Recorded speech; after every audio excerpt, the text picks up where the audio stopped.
I would like to, this mix-up happened. I told, please invite me, so I will invite the president. Because he came all the way from Kerala to this place. There should be some way, we thought, Houston province is thinking to treat you a little bit better, not to give the mic. So, I would like to tell all the important people, please come forward. We want to ഒരു പൊന്നാട അണിയിച്ച് അദ്ദേഹത്തിനെ ഈ സ്റ്റേജിലേക്ക് വിളിക്കുക എന്നുള്ളതാണ്. അതുകൊണ്ട് എല്ലാവരും മുന്നോട്ട് വരിക. പെണ്ണുപിള്ള രാജേഷ്, നമ്മുടെ പ്രോവിൻസിന്റെ നമ്മുടെ വേൾഡ് മലയാളി കൗൺസിലിന്റെ എല്ലാ എക്സിക്യൂട്ടീവ്സും പ്ലീസ് കം. ഓരോരുത്തരുടെ പേര് പറയാതെ വേൾഡ് മലയാളി കൗൺസിലിന്റെ എക്സിക്യൂട്ടീവ് എന്ന് പറഞ്ഞാൽ പോരെ? Please come.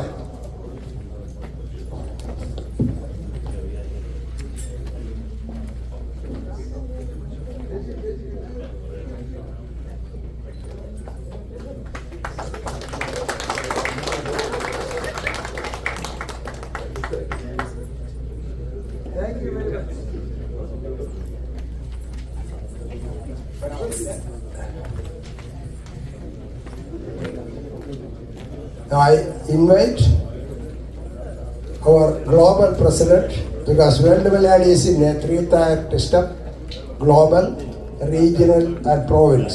Province is the lowest and global is the highest. And he is the biggest president of our World Malayali Council. I invite him to say a few words. Thank you. ഇവിടെ സന്നിഹിതരായിരിക്കുന്ന വിശേഷ വ്യക്തികളെ, സുഹൃത്തുക്കളെ, പൊന്നു ചേച്ചി പറഞ്ഞങ്ങൾക്ക് എല്ലാവരുടെയും പേര് പറയാൻ പോയി കഴിഞ്ഞാൽ ഒത്തിരി സമയമെടുക്കും. പക്ഷെ എല്ലാവരെയും ഇപ്പോൾ അറിയാം. വളരെ ഈ വേദിയിൽ ഒരു മേയർ ഇരിക്കുന്നു, 2 ജഡ്ജസ് ഇരിക്കുന്നു, ബഹുമാനപ്പെട്ട അച്ഛനിരിക്കുന്നു, സുജയ പാർവതി ഇരിക്കുന്നു, ഓബയുടെ പ്രസിഡന്റ് ഇരിക്കുന്നു, ഞങ്ങളുടെ അമേരിക്ക റീജിയൻ പ്രസിഡന്റ് ഇരിക്കുന്നു, ട്രഷറർ ഇരിക്കുന്നു, അങ്ങനെ ധാരാളം ആളുകൾ ഇരിക്കുന്നു. പലരെയും എല്ലാ മുഖങ്ങളും എനിക്ക് പരിചയമില്ല. ഇത്ര സമ്പുഷ്ടമായ ഒരു വേദിയിൽ ഹൂസ്റ്റണിലേക്ക് വരാൻ പറ്റിയ ഒരു സന്തോഷമുണ്ട്. ഞാൻ തൊട്ടടുത്ത് ജോർജ് ഈപ്പനോട് ഇല്ലേ, ജോർജ് ഈപ്പൻ ഞങ്ങളുടെ യൂത്തിൻ്റെ പ്രസിഡന്റ് ഡാളസിൽ ഒരു മീറ്റിങ്ങിന് വേൾഡ് മലയാളി കൗൺസിലിൻ്റെ ഗ്ലോബൽ കോൺഫറൻസിലേക്ക് വന്നിരുന്നു. ഞാൻ പെട്ടെന്ന് ഈ ചെറുമേൽ അച്ഛനെ കണ്ടപ്പോൾ, അച്ഛൻ ജീവൻ ടിവിയുടെ CEO ആയിട്ട് അൻഡ്രു സാദ് പിതാവിന്റെ നോമിനി ആയിട്ട് അവിടെ ഉണ്ടായിരുന്നു. ആ കാലഘട്ടമൊക്കെ ഇങ്ങനെ പെട്ടെന്ന് ഓർത്തു പോവുകയാണ്. സത്യത്തിൽ ഞങ്ങൾ നേരിട്ട് കുറച്ച് നാൾക്ക് ശേഷമാണ് കാണുന്നത്. പക്ഷെ അച്ഛനെ പലപ്പോഴും TV-യിലും സോഷ്യൽ മീഡിയയിലൊക്കെ കാണാറുണ്ട്. അതുപോലെ സുജയ പാർവതി, ഞാനിപ്പോൾ ഓർക്കുകയാണ്, ദൂരദർശനിൽ നിന്ന് വന്ന് കൈരളിയിൽ നിന്നാണ് അവിടെ വന്നത്. അപ്പോൾ എൻ്റെ ഓർമ്മയിൽ ആ സമയത്ത് ഞാൻ വളരെ ആക്റ്റീവായിട്ട് ജീവൻ ടിവിയിലെ പ്രോഗ്രാംസ് ഇൻവോൾവ് ചെയ്യുന്ന സമയമായിരുന്നു. സുജയെ അന്ന് അവിടെ വരുമ്പോൾ ആദ്യ കാലഘട്ടത്തിലാണ് ഡൽഹിയിലേക്ക് അസൈൻമെന്റ് ഉള്ളത്. ഞാനാണ് ആ സജഷൻ കൊടുത്തത്. വളരെ മിടുക്കിയാണല്ലോ. അപ്പോൾ നമുക്ക് ഡൽഹിയിൽ അവിടുത്തെ ബ്യൂറോ നോക്കാനായിട്ട് ചോദിച്ചപ്പോൾ, കൊച്ചുകുട്ടിയാണെന്ന്, ഇന്നും കൊച്ചുകുട്ടിയാണ്, അന്ന് ചോദിച്ചപ്പോൾ ധൈര്യസമേതം ഡൽഹിയിൽ പോയി ജീവൻ ടിവിയുടെ ബ്യൂറോയുടെ ചാർജ് എടുത്ത് അവിടെ പോയി അവിടുന്ന് ഒരു പ്രോഗ്രാം, ഡെയിലി ബേസ്ഡ് പ്രോഗ്രാം അന്ന് ചെയ്തു. അപ്പം അന്ന് ആ സ്പാർക്ക്, അന്ന് ഞാനത് വളരെയധികം ശ്രദ്ധിച്ചു. ഞാൻ വിചാരിച്ചില്ല ഡൽഹി പോയി ഇങ്ങനെയൊക്കെ എത്രയും ചെയ്യുമെന്ന് വിചാരിച്ചില്ല. എനിവേ, അങ്ങനെയുള്ള ആളുകൾ ഇവിടെ ഇരിക്കുന്നു. ഇപ്പം നിങ്ങളൊക്കെ സംസാരിച്ചപ്പോൾ മേയറും ജഡ്ജും അതൊക്കെ പോയി. അങ്ങനെ നല്ല ഒത്തിരി പ്രഗത്ഭരായ ആളുകളുള്ള ഒരു വേദിയിൽ ഫോമയുടെ പ്രസിഡന്റുമായിട്ട് ഇന്നാണ് എനിക്ക് പരിചയപ്പെടാൻ സാധിച്ചത്. ഞാൻ മൂവാറ്റുപുഴ കോളേജിൽ പഠിച്ചതാണ്, പിറവംകാരനാണ്. ഞാൻ കോതമംഗലംകാരനാണ്, ഇപ്പം തിരുവനന്തപുരത്താണെങ്കിലും. എനിവേ, ഈ വേൾഡ് മലയാളി കൗൺസിൽ ഒരു കൂട്ടായ്മയാണ്. ഇത് തന്നെ കൂട്ടായ്മ. ഇങ്ങനൊരു കൂട്ടായ്മയിൽ വരാൻ സാധിച്ചതിനുള്ള സന്തോഷം ഞാൻ അറിയിക്കുകയാണ്. ഇത് ഇവിടെ സംഘടിപ്പിച്ചത് ചെറിയാഞ്ചേട്ടനാണ്. ചെറിയാഞ്ചേട്ടൻ ഞങ്ങളുടെ വേൾഡ് മലയാളി കൗൺസിൽ എവിടെ വന്നാലും, ഇപ്പോൾ കഴിഞ്ഞ പ്രാവശ്യം ദുബായിലുണ്ടായിരുന്നു, പല സ്ഥലങ്ങളിലും പോകുമ്പോഴേ, ഇപ്പോൾ ലണ്ടനിന് അടുത്ത നവംബറിൽ ലണ്ടനിൽ വരുന്നുണ്ട്, UK ഒരു സന്ദർശനമുണ്ട്, അത് കഴിഞ്ഞ് യൂറോപ്പുണ്ട്. അപ്പം അദ്ദേഹം വളരെ കൂട്ടായ്മയുടെ ഒരു പ്രത്യേക ഒരു പ്രധാന ആളാണ് അദ്ദേഹമാണ് ഇതെല്ലാം സംഘടിപ്പിച്ചത്. ഞാൻ സത്യത്തിൽ നേരെ ന്യൂയോർക്കിന് പോയിരുന്നതാണ്. ഞങ്ങളുടെ ഫസ്റ്റ് മീറ്റിംഗ് ടൂറിസത്തിന് മീറ്റിംഗ് ന്യൂയോർക്കിലാണ്. അദ്ദേഹം ഇവിടെ വന്നിട്ടേ പോകാൻ നിർബന്ധിച്ചു. അങ്ങനെ ടിക്കറ്റൊക്കെ മാറ്റി വെച്ച് വന്നു. പക്ഷെ വന്നതിൽ ഒത്തിരി സന്തോഷം. ഈ ഇങ്ങനെയൊരു കൂട്ടായ്മ തന്നെയാണ് വേൾഡ് മലയാളി കൗൺസിൽ ഉദ്ദേശിക്കുന്നത്. 6 റീജിയൻസിൽ വേൾഡ് മലയാളി കൗൺസിലുണ്ട്. 6 റീജിയൻ എന്ന് പറയുമ്പോൾ America region, Europe region, India region, far east region, middle east region, Africa region. അതിൽ ആളുകൾ കുറച്ച് കുറവുള്ളത് ആഫ്രിക്ക റീജിയനിലാണ്. വളരെ ആക്റ്റീവായിട്ട് മിഡിൽ ഈസ്റ്റിൽ ഇന്നലെ ഓൺലൈനിൽ ഒത്തിരി ധാരാളം ആളുകൾ പങ്കെടുത്ത ഓണ മത്സരങ്ങൾ ഇന്നലെ അത് ഓൺലൈനാണ് കാണിച്ചത്. ഇന്നലെ ഫ്ലൈറ്റിൽ നിന്നാണ് എനിക്ക് കാണാൻ പറ്റിയത്. അതുപോലെ വളരെ ആക്റ്റീവാണ് അമേരിക്കയിൽ, ആക്റ്റീവാണ് ഇന്ത്യയിൽ. ഒത്തിരി പ്രോവിൻസസ് ഉണ്ടായിക്കൊണ്ടിരിക്കുന്നു. കുറച്ച് ആളുകൾ കുറവുള്ളത് ആഫ്രിക്കയിലാണ്.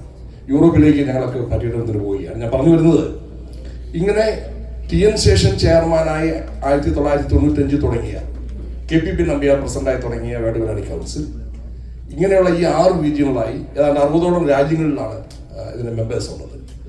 ഇതിൻ്റെ ഒരു സ്ട്രക്ചർ റീജിയൻ, അത് കഴിഞ്ഞാൽ പ്രോവിൻസസ്, ഗ്ലോബൽ ലെവൽ, അത് കഴിഞ്ഞാൽ റീജിയൻസ്, പിന്നെ പ്രോവിൻസസ്, പിന്നെ ചില സ്ഥലങ്ങളിൽ ചാപ്റ്റേഴ്സ്. ഇങ്ങനെ ഒരു സ്ട്രക്ചറിലാണ് മുന്നോട്ട് പോകുന്നത്. ഞാൻ കൂടുതൽ പറയുന്നില്ല. ഒത്തിരി പലരും സംസാരിക്കാനുമുണ്ട്. ലിസ്റ്റിൽ ഒത്തിരി കാര്യങ്ങൾ കാണുന്നുണ്ട്. നിങ്ങളുടെ വിലയേറിയ സമയം ഞാൻ കളയുന്നില്ല. എനിക്ക് ഒരിക്കൽ കൂടി ചെറിയാച്ചാറിനോടും സെക്രട്ടറി രാജേഷ്, പിന്നെ പ്രവർത്തിച്ച സംഘടിപ്പിച്ച ഈ മീറ്റിംഗ് ഇവിടെ പൊന്നിച്ചേച്ചി, ഇങ്ങനെയുള്ള നിങ്ങളെല്ലാവരോടുമുള്ള വേൾഡ് മലയാളി കൗൺസിലിൻ്റെ പേരിലുള്ള നന്ദിയും സ്നേഹവും ഞാൻ അറിയിക്കുകയാണ്. നല്ല പ്രാസംഗികരായിട്ടുള്ള ആളുകളൊക്കെ ഇവിടെ ഉണ്ട്. ചെറുനേരത്തിലൊക്കെ സംസാരിച്ച് കഴിഞ്ഞാൽ പിന്നെ സംസാരിച്ചുകൊണ്ടേയിരിക്കും. അപ്പോൾ അവർക്ക് വേണ്ടിയിട്ട് സംസാരത്തിനുള്ള അവസരവും സമയവും അവർക്ക് വേണ്ടി മാറ്റി കൊടുക്കുകയാണ്. നിങ്ങൾ വീണ്ടും കാണാം. ഞങ്ങൾ ഇടയ്ക്കിടയ്ക്ക് വേൾഡ് മലയാളി കൗൺസിലിൻ്റെ ആവശ്യങ്ങൾക്കായിട്ട് ഞങ്ങളുടെ ഗ്ലോബൽ ടീം തന്നെ എന്നോടൊപ്പം ശ്രീ ജോണി കുരുവിള വരാനിരിക്കുന്നതാണ്. ഞങ്ങളുടെ ഗുഡ്വിൽ അംബാസഡർ. അദ്ദേഹത്തിന് ഹോസ്പിറ്റലിലെ ഒരു ചെക്കപ്പ് നടത്തിയപ്പോൾ അദ്ദേഹത്തിനോട് ഡോക്ടർ ഡോൺ ഗോ എന്ന് പറഞ്ഞുകൊണ്ട് അദ്ദേഹം വരാതിരിക്കുന്നതാണ്. ഞങ്ങൾ ഒരുമിച്ച് ഇപ്പോൾ യൂറോപ്പിലേക്ക് പോകുന്നുണ്ട്. ചെന്നതിന് ശേഷം ഞങ്ങളുടെ ചെയർമാൻ ശ്രീ ഐസക് ജോൺ പട്ടാണിപ്പറമ്പിലാണ്. മീഡിയയിലുള്ള ആളുകൾക്ക് അറിയായിരിക്കും. അദ്ദേഹം ഖലീജ് ടൈംസിൻ്റെ എക്സിക്യൂട്ടീവ് എഡിറ്ററാണ്. അദ്ദേഹമാണ് ചെയർമാൻ. മറ്റു ഭാരവാഹികൾ ഞങ്ങളുടെ ട്രഷറർ ഇവിടെ തോമസ് ചേട്ടത്ത് ഇവിടെ ഇരിക്കുന്നു. ഡാളസിൽ നിന്ന് വന്നതാണ്. ഡാളസിലായിരുന്നു ഞാനൊരു മീറ്റിംഗ് വന്നത്. ഡാളസിലായിരുന്നു. ബഹുമാനപ്പെട്ട അച്ഛൻ, ഒത്തിരി സന്തോഷം. USA എനിവേ, അപ്പോൾ എല്ലാവരും കാണാൻ സാധിച്ചുള്ള സന്തോഷം ഒരിക്കൽ കൂടി അറിയിക്കുന്നു. വീണ്ടും കാണാം, വീണ്ടും വരാം. ഈ കൂട്ടായ്മയിൽ, വേൾഡ് മലയാളി കൗൺസിലിൻ്റെ ഈ കൂട്ടായ്മയിൽ പറ്റുന്നിടത്തോളം ആളുകൾ നിങ്ങളും പങ്കെടുക്കുക. ഇതുവഴി വലിയ ടെൻഷനുള്ള കാര്യങ്ങളോ ഒത്തിരി കാര്യങ്ങളോ ഒന്നും ചെയ്യുമെന്ന് നമ്മൾ പറയാറില്ല. ഒത്തിരി കാര്യങ്ങൾ ചെയ്യുമെന്ന് പറഞ്ഞാൽ മലയാളികൾ ബുദ്ധിമുട്ടിക്കാറില്ല. നിങ്ങൾക്കറിയാം, മലയാളികളുടെ ധാരാളം സംഘടനകളുണ്ട്. പിന്നെ മലയാളി സംഘടനയുടെ പ്രത്യേകത എന്ന് വെച്ചാൽ വളരുന്തോറും പിളരുന്തോറും വളരും. അങ്ങനെ ഒരു പ്രത്യേകത മലയാളി സംഘടനകൾക്കുണ്ട്. അപ്പോൾ ചിലർ പറയും ഇത് എങ്ങനെയാണല്ലോ എന്ന് പറയും. ഞാൻ അതിന് കാണുന്ന വേറെ രീതിയിലാണ്. അത് നല്ല കാര്യമായിട്ട് എനിക്ക് തോന്നുന്നത്. എന്താ കുഴപ്പം? ഇത് ആർക്ക് വേണ്ടിയിട്ടാണ്? മലയാളികൾക്ക് വേണ്ടിയിട്ടല്ലേ? അപ്പോൾ എത്ര സംഘടന വന്നാലും, എത്ര പുതിയ സംഘടനകൾ വന്നാലും, അതിൽ കൂടുതൽ ആളുകൾ വന്നാലും അതിൻ്റെ പ്രയോജനം ആർക്ക് വേണ്ടിയിട്ടാണ്? മലയാളികൾക്ക് വേണ്ടി തന്നെയാണ്. അപ്പോൾ അത് നല്ലതായിട്ടാണ് എനിക്ക് തോന്നാറുള്ളത്. അപ്പോൾ അത്ര വാശിയോടുകൂടി പ്രവർത്തിക്കും, വാശിയോടുകൂടി മലയാളികളെ തന്നെ സേവിക്കും. മലയാളികൾക്ക് വേണ്ടിയിട്ടുള്ള നല്ല കാര്യങ്ങൾ മലയാളികൾക്ക് അവർ വിവിധ സംഘടനകൾ വരുമ്പോൾ അവരത് ചെയ്തു എന്ന് ഞങ്ങളിത് ചെയ്യാം. 10 വീട് അവർ വെച്ച് കൊടുത്തു എന്നാൽ ഞങ്ങൾ 20 വീട് വെച്ച് കൊടുക്കാം. അവർ 10 പെൺകുട്ടികളെ കല്യാണം കഴിച്ചു വിട്ടു, അപ്പം ഞങ്ങളും അത് ചെയ്യാം, അല്ലെങ്കിൽ അത് കൂടുതൽ ചെയ്യാം, വീട് വെച്ച്. ഇങ്ങനെയൊക്കെ ചിന്തിക്കുന്നത് നല്ലതായിട്ട് എനിക്ക് തോന്നാറുള്ളത്. അതിനൊരു പോസിറ്റീവ് കോമ്പറ്റീഷൻ ആയിട്ട് എടുത്താൽ മതി. അപ്പം അങ്ങനെ ധാരാളം മലയാളി സംഘടനകൾ നമ്മൾ എവിടെ പോയാലും ഉണ്ട്. പ്രത്യേകിച്ച് അമേരിക്കയിലുണ്ട്, മിഡിൽ ഈസ്റ്റിലാണ് ഇതിലും കൂടുതൽ. മിഡിൽ ഈസ്റ്റിൽ ഒരു ചെറിയ ഗ്രാമത്തിന്റെ പേരിൽ പോലും ഉണ്ട്. ഇപ്പൊ കോതമംഗലത്തുകാരനാണ് ഞാൻ, കോതമംഗലത്തിന്റെ പേരിലുണ്ട്. ഇപ്പൊ അടുത്തിടയ്ക്ക് വന്ന് അവിടെ തന്നെയുള്ള കോട്ടപ്പടിയുടെ പേരിലുണ്ട്, അവിടുത്തെ ഒരു പഞ്ചായത്തിന്റെ പേരിലുണ്ട്. ഒരു തെറ്റ് വരത്തില്ല, നല്ല കാര്യമായിട്ട് ഞാൻ കാണുന്നത്. കാരണം ചെറിയ അത്രയും ആളുകൾ കൂടുമ്പോൾ ആ പ്രദേശത്തുള്ള ആളുകൾക്ക് വേണ്ടിയിട്ട് എന്ത് ചെയ്യാൻ പറ്റും? ചാരിറ്റി മാത്രമല്ല, അല്ലാതെ ഒത്തിരി കാര്യങ്ങളിൽ വേൾഡ് മലയാളി കൗൺസിൽ പോലെ സംഘങ്ങൾ ഇടപെടുന്നുണ്ട്. അതുകൂടി പറഞ്ഞിട്ട് അവസാനിപ്പിക്കാം.